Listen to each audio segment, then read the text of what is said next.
வேலை செய்கிற ஆர்வத்தில் டைல்ஸை பிடிச்சி தள்ள அது அப்பாவி காலில் விழ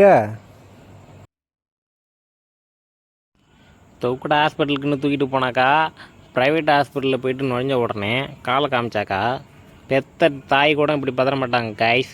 அவர் ரொம்ப பதறாரு கைஸ். ரொம்ப பதறாதீங்க சார், நான் சொன்னதுக்கப்புறம் அட்ரஸ்லாம் கேட்டார் கைஸ். சொன்னேன் கைஸ். ரொம்ப என் மேலே ரொம்ப பாசத்தை காட்டினார் கைஸ்.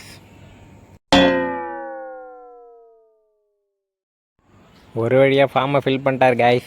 டாக்டர் போய் பார்க்க சொன்னார் கைஸ். அதோட கிளம்புடான்ட்டு கிளம்புனேன் கைஸ்.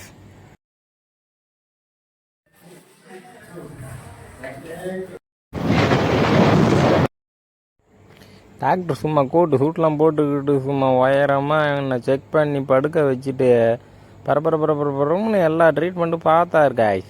படுக்க வச்சார், பேர் கேட்டார், எல்லாமே கேட்டார். அப்புறம் ட்ரீட்மெண்ட் ஆரம்பிச்சிட்டார் கைஸ். ஷீட் எடுத்து போட்டார், செருப்பை கொண்டு கழட்டி பரபரப்புன்னு பார்த்தார் கைஸ். அதுக்கப்புறம் செங்கலை எடுத்து வச்சு ரஜமட்டத்தை எடுத்து மட்டத்தை பார்த்தாரு கைஸ். ஷாக் ஆகிட்டேன் கைஸ்.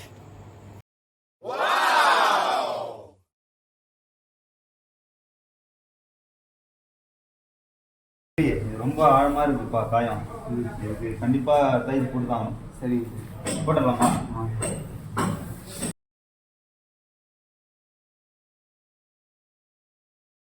மருத்துவசி போட போறேன்.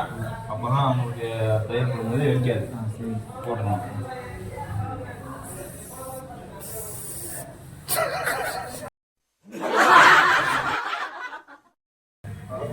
ஆனால் சினிமாவில் கூட இந்த மாதிரிலாம் தையல் போட்டுருக்க மாட்டாங்க காய்.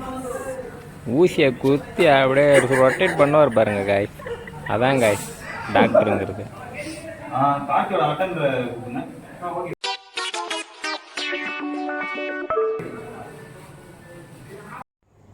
கார்த்தியை பார்க்கணுமா? வாங்க. ஒரு வழியாக தையல் போட்டேன். போயிட்டு மாத்திரை வாங்கிட்டு வாங்க, பார்த்துங்க. ஓகே, இது இப்படியே வச்சிருக்கக்கூடாது, ரொம்ப பாதுகாப்பாக பார்த்துக்கணும் அப்படின்னு சொல்லி சொன்னாருங்க. அது பத்திரமா பார்த்துங்க. ரொம்ப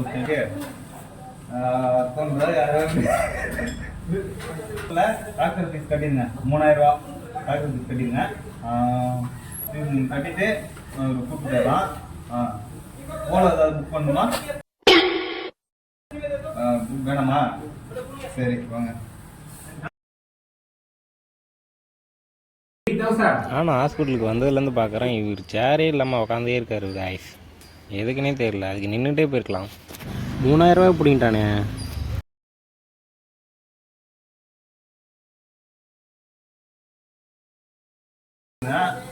எங்கேயும் நடக்கக்கூடாது, வேலை செய்யக்கூடாது. போயிட்டு ரெஸ்ட் எடுக்க சொல்லுங்க.